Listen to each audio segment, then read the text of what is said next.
Husband divorced wife by text message and emptied 300 million joint account. Unaware she's ahead of him. He didn't even face her. One morning, Emily Carter woke up to a single message from her husband. It's over. Don't contact me again. And before her tears could fall, she opened their bank app. The joint account showed $0. Every dollar gone. Daniel Carter, her husband of 10 years, had vanished. And beside him was Vanessa, Emily's own best friend. The same woman who once held her hand at the wedding altar now held her husband's arm in public. You slowed me down, Emily. You'll never be enough for the life I want, Daniel had said coldly before leaving.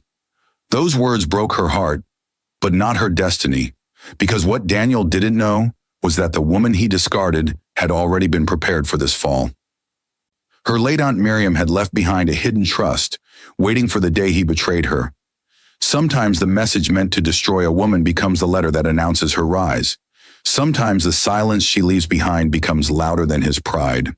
This is not just a story of betrayal.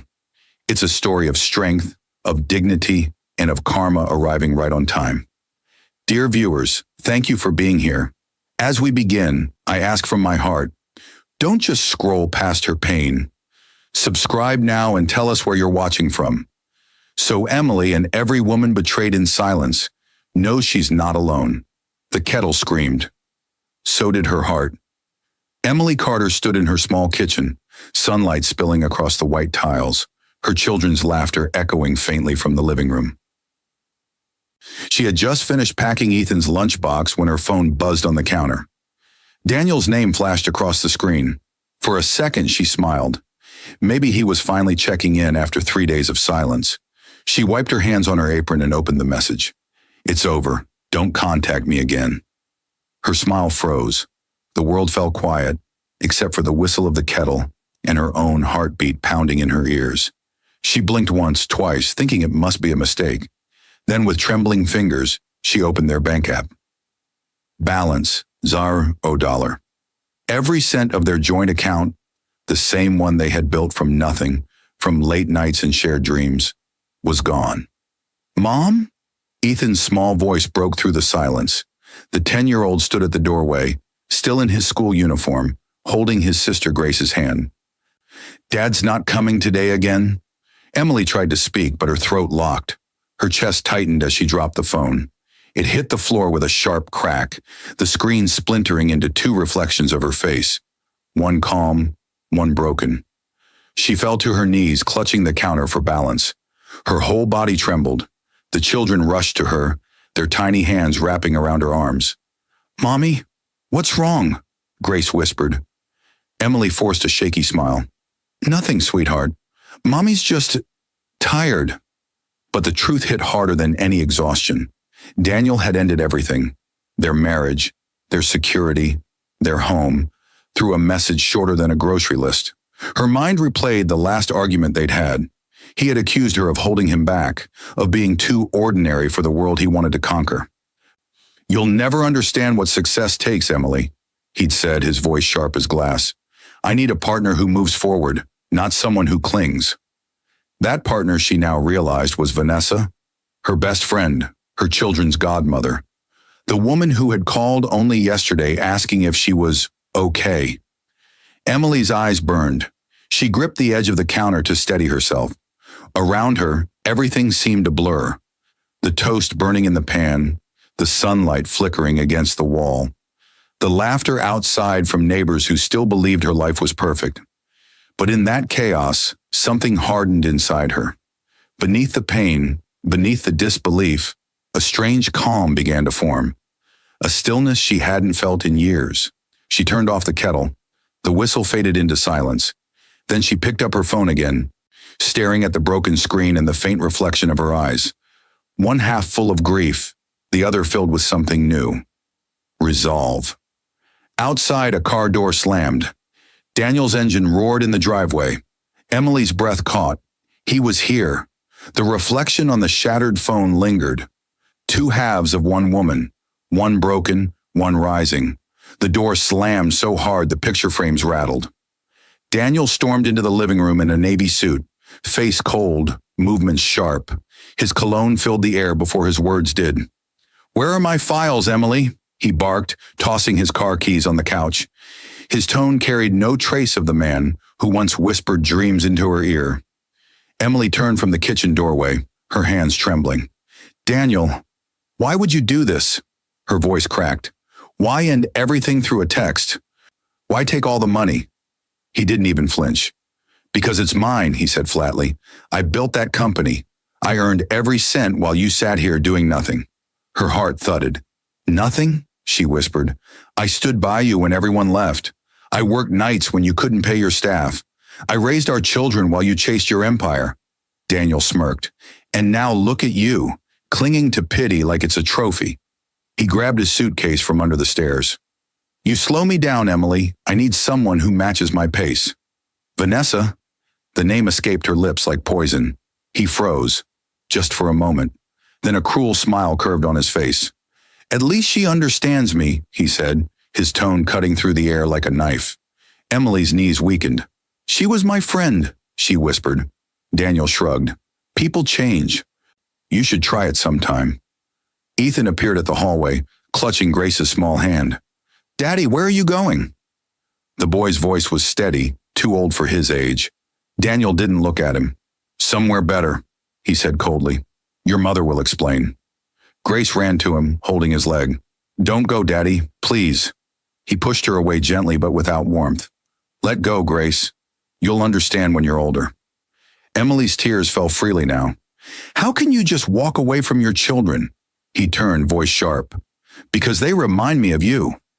For a moment, silence filled the house. Thick, choking silence. Even the clock seemed afraid to tick.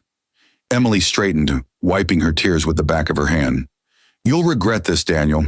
Not because I'll destroy you, but because someday you'll need what you threw away today." He scoffed, slinging his suit jacket over his shoulder.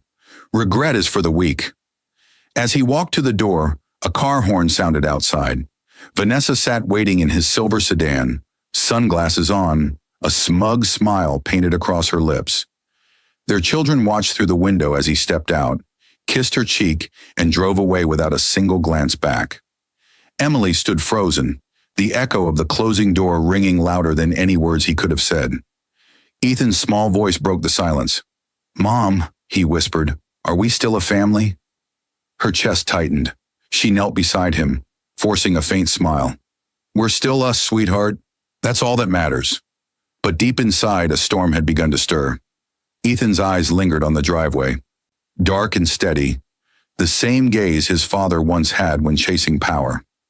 The neighbors gathered before she could even breathe. Daniel's voice thundered through the quiet street as he dragged 2 suitcases across the marble porch. "I said, get out, Emily. Take your things and go."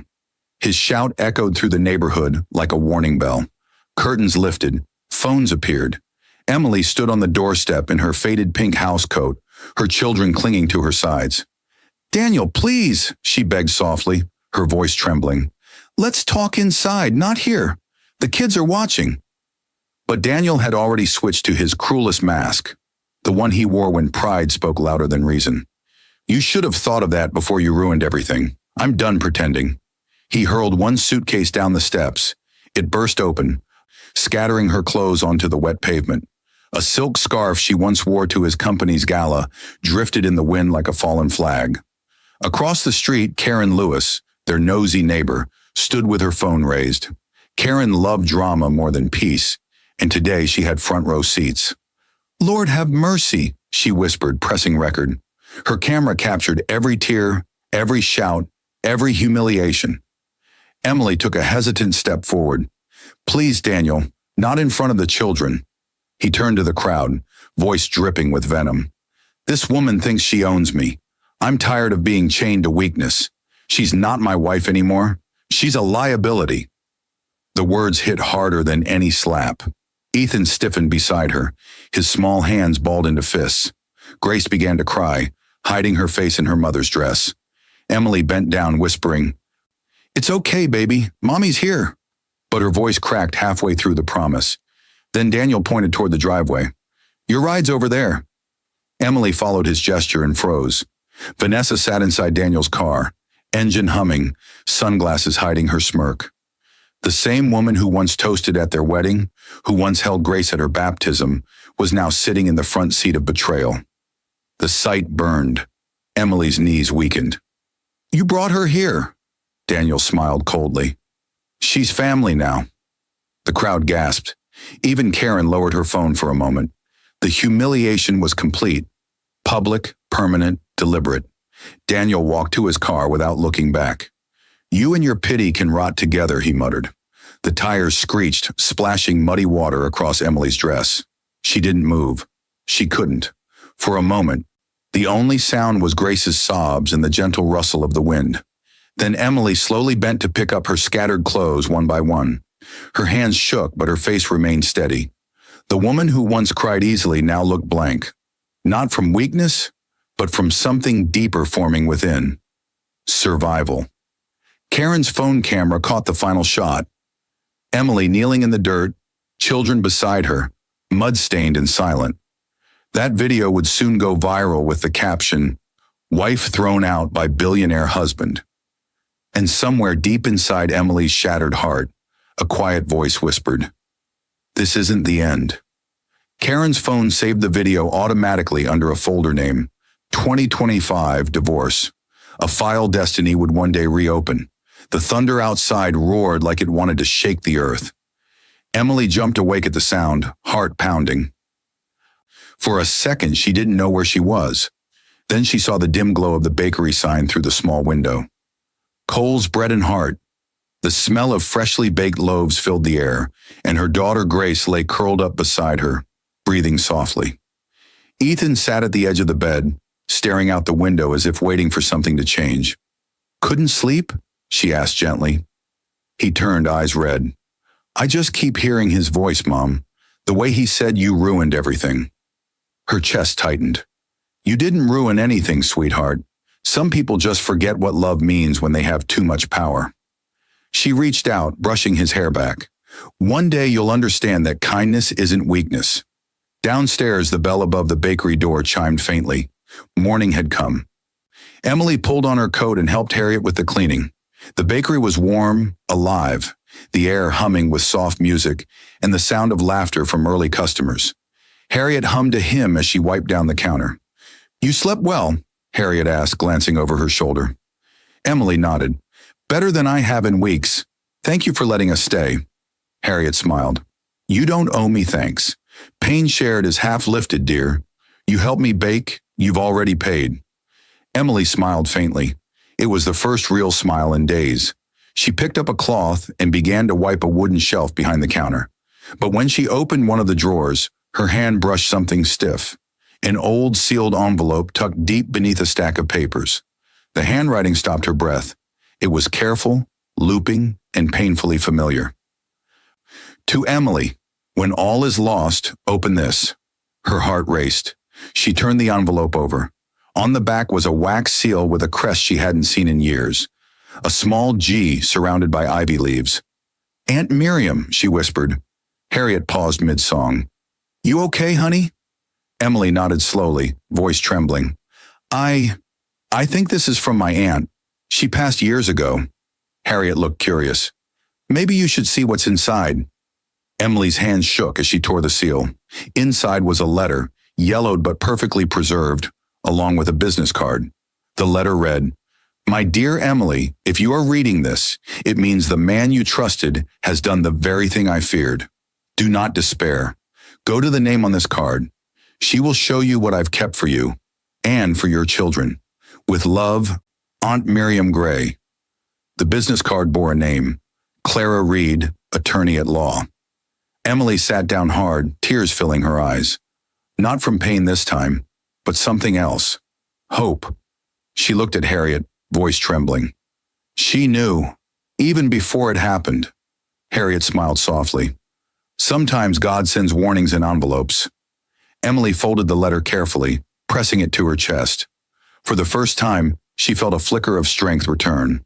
The card's embossed logo read Gray Trust Holdings. Emily didn't yet know it, but that name would soon change her life forever. The bakery door flew open just as the morning rush began. A tall woman in a gray suit stepped inside. raindrops glinting on her shoulders. Her expression was calm, but her eyes were sharp, the kind that noticed everything. She scanned the small shop before her gaze landed on Emily, who was serving coffee behind the counter. "Mrs. Emily Carter?" the woman asked firmly. Emily froze, unsure whether to answer. "Yes, that's me," she said cautiously. The woman extended a hand. "I'm Clara Reed, attorney at law. I believe you found something belonging to your late aunt, Miriam Gray?" Emily's breath caught. The name felt like a door swinging open inside her chest. "Yes, I found a letter yesterday. She said you would help me." Clara nodded. "Then let's talk. Privately." Harriet looked up from the oven, flour streaked across her cheek.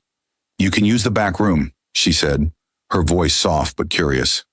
As the two women disappeared through the door, Harriet whispered to herself, "Whatever this is, I hope it's the good kind of surprise." Inside the small office, Clara placed a leather briefcase on the table. "Your aunt was a brilliant woman," she began. "She built a fortune under her maiden name, Miriam Gray, to protect it from anyone who might exploit her heirs. You were her closest living relative." Emily blinked in disbelief. "My aunt? But she was just a teacher. She never had money." Clara smiled faintly. "She had more than money. She had foresight. When she fell ill, she created a trust fund, Gray Trust Holdings, with one condition: the assets would only transfer to you if you were betrayed by your spouse." Emily's hand went to her mouth. "Betrayed?" Clara opened her briefcase and pulled out several documents. "Mrs. Carter, your husband's text message and his unauthorized withdrawal of your joint funds both qualify as proof. The trust is now legally yours, valued at $500 million. The words seemed too heavy for the air. Emily's world spun. 500? She couldn't finish the sentence. Clara leaned forward. "This isn't just money, Mrs. Carter. It's power and protection. Your aunt wanted you to have both." Tears welled in Emily's eyes. "She always said life tests us through heartbreaks. I thought she meant grief, not this." Clara's voice softened. "Sometimes betrayal is the doorway to freedom." Emily looked down at her shaking hands. The same hands Daniel had once mocked as too soft for business now held documents that could rebuild her future. "What do I do now?" she asked quietly. Clara handed her a small key. "You learn, you heal, and when you're ready, you'll decide what kind of legacy you want to build. Your aunt believed you'd know when that moment comes." Emily stared at the key, feeling the weight of destiny resting between her fingers. Outside, thunder rolled again, not as threat, but as promise. As Clara left, she turned at the door. "The law remembers what love forgets," she said. And on the bakery counter, a child's crayon drawing of a heart sat drying. The same heart that would soon become the logo of Emily's empire. The oven timer rang like an alarm for a new life. Emily pulled a tray of bread from the bakery's oven, steam rising in soft clouds around her face. Her hair was tied in a messy bun, flour dusting her cheeks, and her once trembling hands now worked with calm precision. It had been 3 weeks since the meeting with Clara Reed, and each day had rebuilt a piece of her shattered self. But the transformation wasn't just emotional, it was strategic. Hidden behind the back wall of Harriet's bakery, Emily had set up a small corner desk with her laptop, notebooks, and Clara's documents. By day, she baked. By night, she studied business law and finance through online courses. Her children often slept beside her on the couch as she typed through the night, whispering lessons from her late aunt's letter. "Don't chase the man who broke you. Build something he'll never reach." "Mom," Ethan called from the stairs, holding up a notebook filled with crayon sketches. "Grace made a logo for your company idea." Emily turned, smiling as Grace ran toward her, clutching a paper in her small hands. It showed a heart shape drawn in red, surrounded by 2 tiny hands. Beneath it were shaky letters, Haven Foods. Grace grinned. "It means a safe place, like Miss Harriet's bakery." Emily knelt, hugging her children tightly. "It's perfect," she whispered. Her eyes glistened. "You just named Mommy's new dream." Harriet, overhearing from the counter, chuckled warmly. "Haven Foods," she said, wiping her hands on her apron. "Has a ring to it. feeds the stomach and the soul. Emily smiled. That's the goal, to help families like ours, ones who've been forgotten. As days passed, she began baking her own recipes and packaging them neatly with simple labels. Customers started asking for that soft bread by the quiet lady. Harriet proudly told everyone, that's Emily Carter's magic. But at night, away from the warmth of the bakery, Emily's thoughts often drifted to Daniel. She had seen him on the news recently, confident, successful, smiling beside Vanessa. They had just announced the expansion of Horizon Industries, Daniel's company. Reporters praised their unstoppable partnership. She didn't cry this time. Instead, she whispered to herself, keep shining, Daniel. The higher you fly, the harder you'll fall. Still, a part of her felt the ache, not for him, but for the family that could have been. She looked at her sleeping children and swore quietly, you'll never suffer because of him again. Weeks later, Clara called with news. Your trust account has matured. You're officially the controlling shareholder of Gray Trust Holdings. Emily's breath caught. The same company Daniel's empire unknowingly depended on for supply contracts. She turned toward the bakery window. The morning sun broke through the clouds, reflecting off the freshly hung sign that read, Haven Foods, a place to begin again. Her heart steadied. She was ready for the next chapter. Outside, a newspaper headline fluttered in the wind before landing at her feet. Daniel Carter expands Horizon Industries. Emily picked it up slowly, her eyes narrowing. Good, she whispered. Let's feed them first. The video started with a crackle of static and the sound of soft humming. Emily sat motionless in Clara Reed's office, her palms cold against the table. On the laptop screen flickered the familiar face of Aunt Miriam Gray, recorded years before her passing. The older woman's voice filled the room, low and calm, like she was speaking from another world. If you're watching this, my dear Emily, Miriam began, then he's done what I always feared. Don't cry. Don't chase him.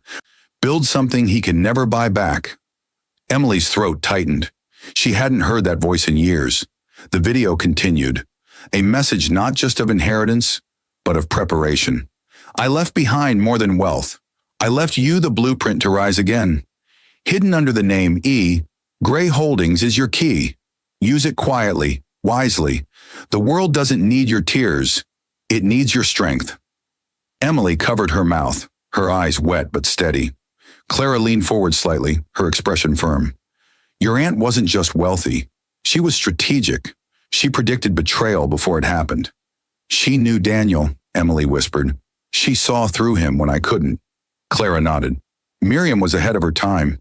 She built multiple shell companies under your initials. You own more influence in this city than your husband can imagine. He just doesn't know who E. Gray is. The truth felt like fire spreading through Emily's veins. E. Gray, she repeated softly. Emily Gray, my mother's maiden name. That's right, Clara said, sliding over a tablet showing a list of active supply chains. And guess who one of your biggest clients is? Emily's eyes widened as she read the name at the top. Horizon Industries, Daniel's company. For a long moment, she couldn't breathe. Her ex-husband's empire was already being quietly fed, financed, stocked, and stabilized by her own holdings.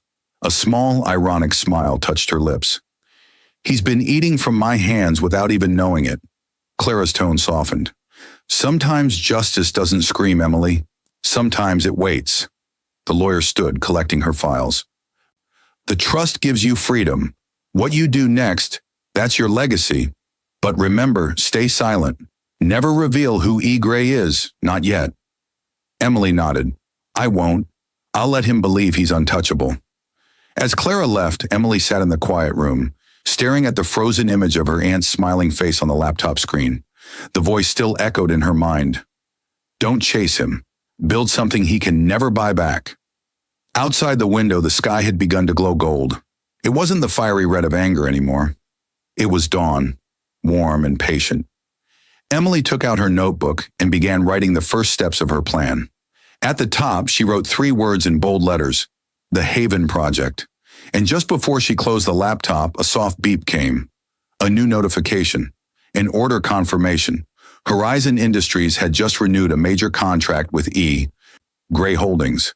As Emily smiled faintly, unaware, the invoice printer spat out one last page, her signature in bold, E. Gray. A name Daniel would soon learn the hard way. The television blared through the bakery's soft morning calm. Breaking business news, announced the anchor with excitement.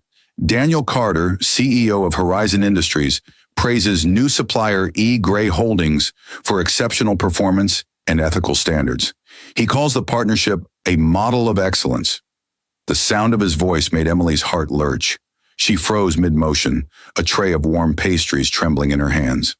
On the screen, Daniel stood in a crisp navy suit, his arm proudly wrapped around Vanessa's waist.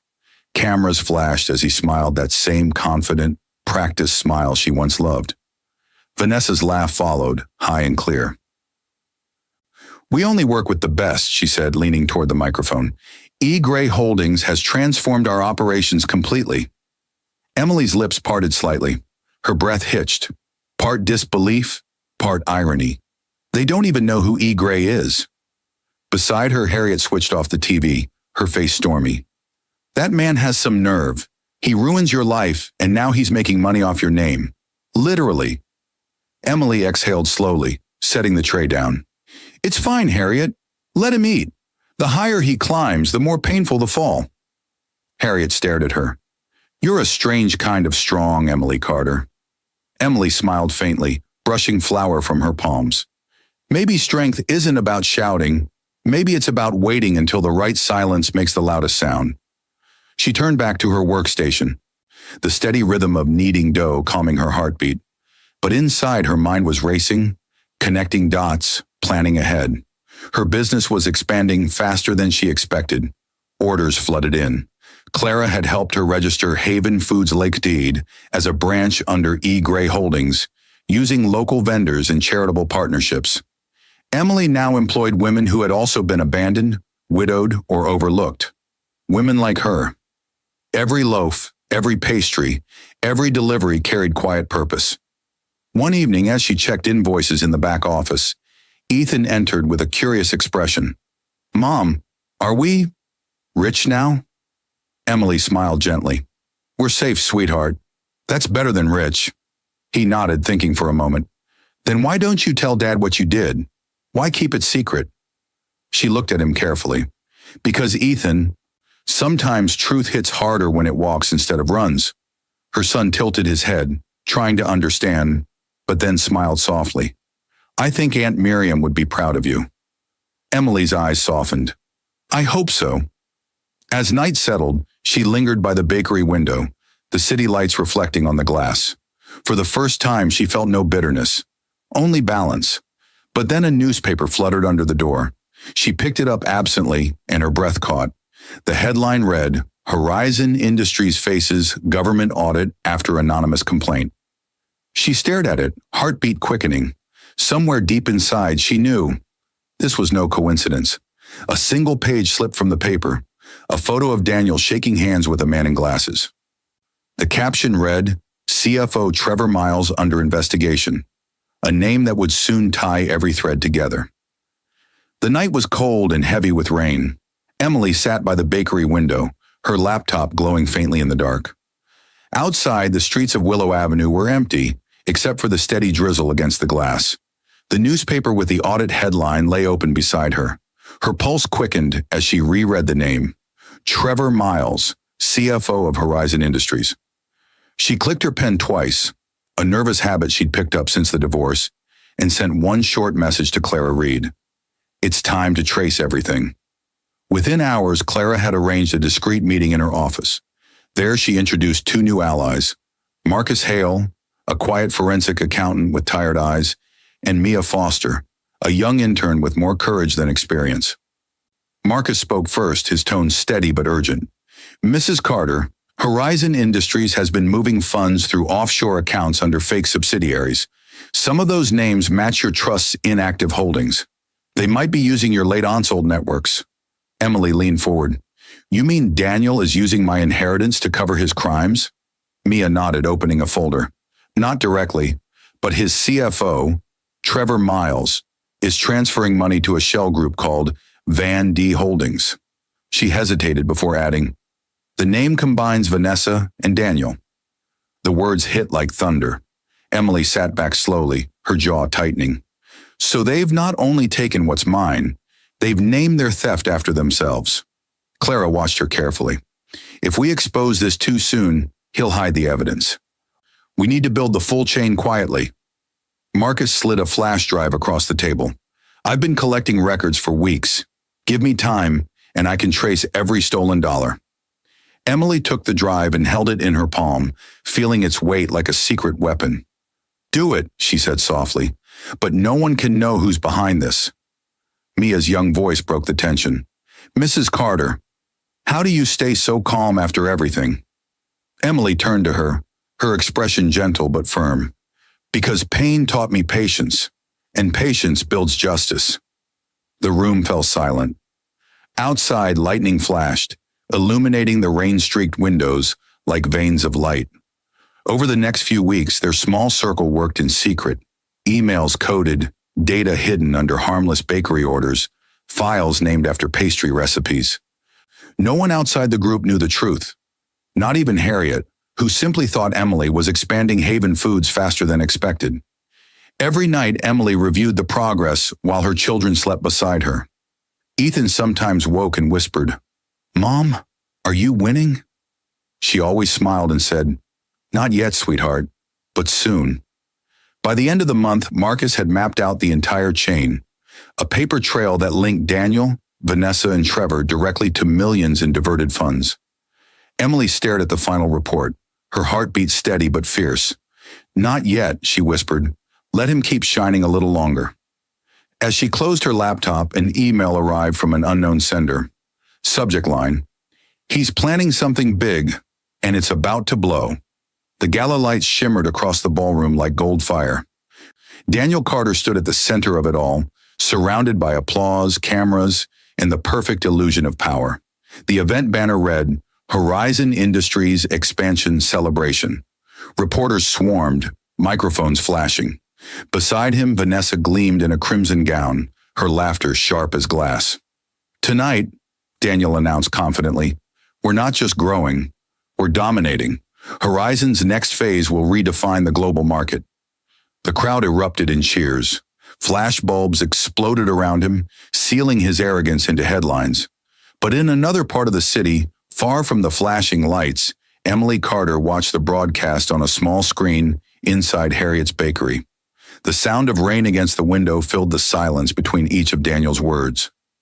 Grace sat beside her coloring, while Ethan did homework quietly at the counter. Harriet placed a hand on Emily's shoulder. You don't have to watch him, she said softly. Emily didn't look away.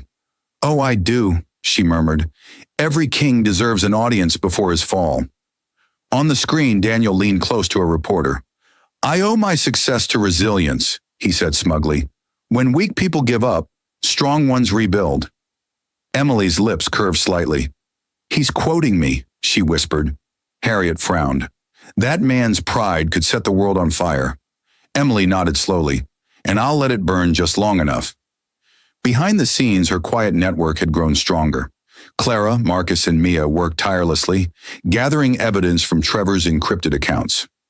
Detective Brian Scott, now secretly briefed by Clara, had begun building a case for financial crimes.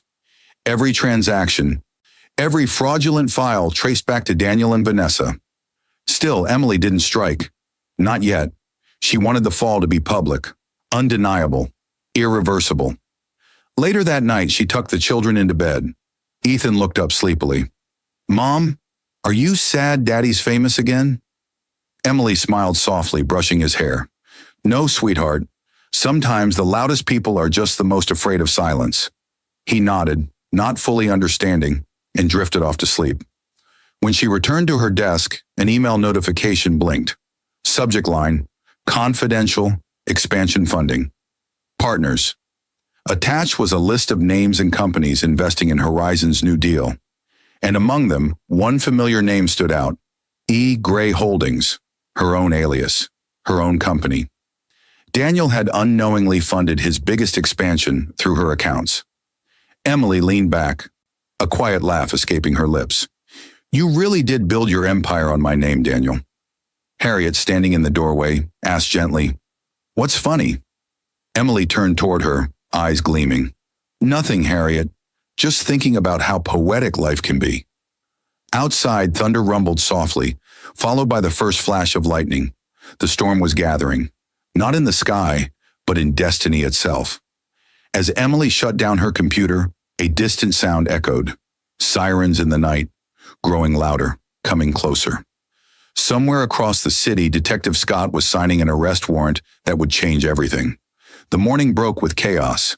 Daniel Carter's phone wouldn't stop ringing. Alarms flashed across his office screen. Account access denied, transaction rejected, funds frozen. He slammed his fist on the desk, shouting for Trevor, his CFO. "What's happening?" Trevor Miles rushed in, pale and sweating. "Sir, there's a federal freeze order on all Horizon accounts. The investigators traced multiple offshore transfers. They think it's embezzlement." Daniel's face drained of color. "Embezzlement? Whose name is on those transfers?" Trevor hesitated. "Yours, sir, and Vanessa's." For a moment, the world stopped. Daniel's heartbeat thundered in his ears. "That's impossible. Those accounts were private."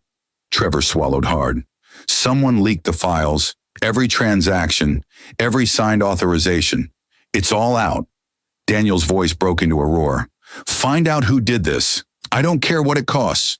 But outside his office windows, reporters had already gathered. Headlines scrolled across the screens in the lobby. "Horizon under investigation for $300 million fraud. CEO Daniel Carter faces possible arrest." Vanessa burst through the doors moments later, her designer coat soaked from rain, panic on her face. "Daniel, what is this? They froze my accounts too." He rounded on her. "You said this plan was safe. You said no one could trace it." "Don't you blame me," she screamed back. "You're the one who signed everything." The argument cracked through the office like thunder. Employees whispered. Cameras from the building's lobby began to record through the glass door. Vanessa grabbed her bag and stormed out.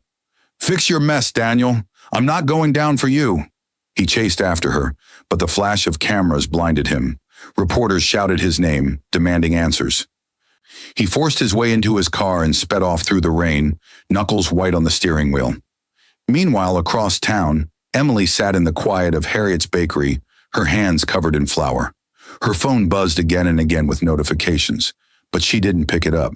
She already knew. Clara Reed had texted earlier, "The investigation is live. Stay silent. Justice has begun." Emily exhaled slowly, staring at the dough beneath her hands. She pressed it down gently, letting her emotions settle with each movement. There was no celebration, no smile, just peace. Harriet watched her from across the counter. "You're awfully calm for someone whose past just made the evening news." Emily looked up, her voice steady. "I'm not calm, Harriet. I'm just finished crying." Outside, the rain eased, replaced by the faint glow of morning light. The world was shifting, one headline at a time. At that exact moment, Marcus Hale sent one final encrypted email to Detective Scott. The document that would tie everything together. The Van D Holdings link, the $300 million trail, and Daniel's personal signature. In his downtown office, Detective Scott picked up his coat, grabbed the warrant folder, and said quietly, "It's time."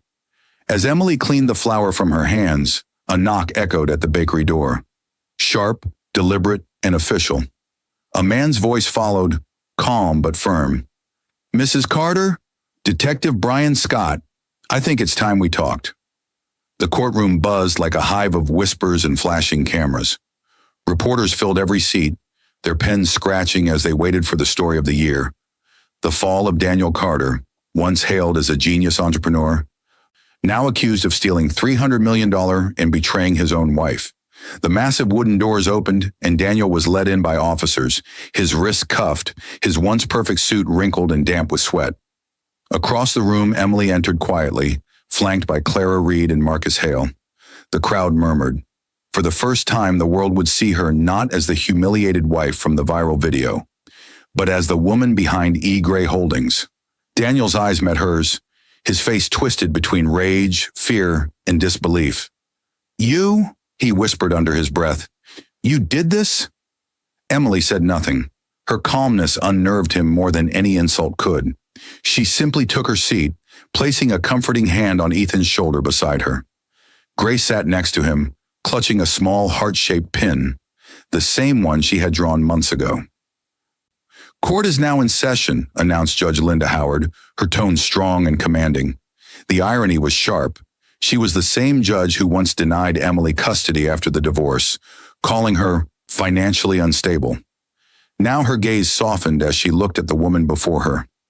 "Mrs. Carter," she began, "the court acknowledges your presence as both victim and principal witness." Daniel's lawyer rose first, scrambling to paint his client as a misunderstood businessman. "Your Honor, Mr. Carter was deceived by his financial team. He had no idea of the transfers." But then Detective Brian Scott stood, holding up a tablet.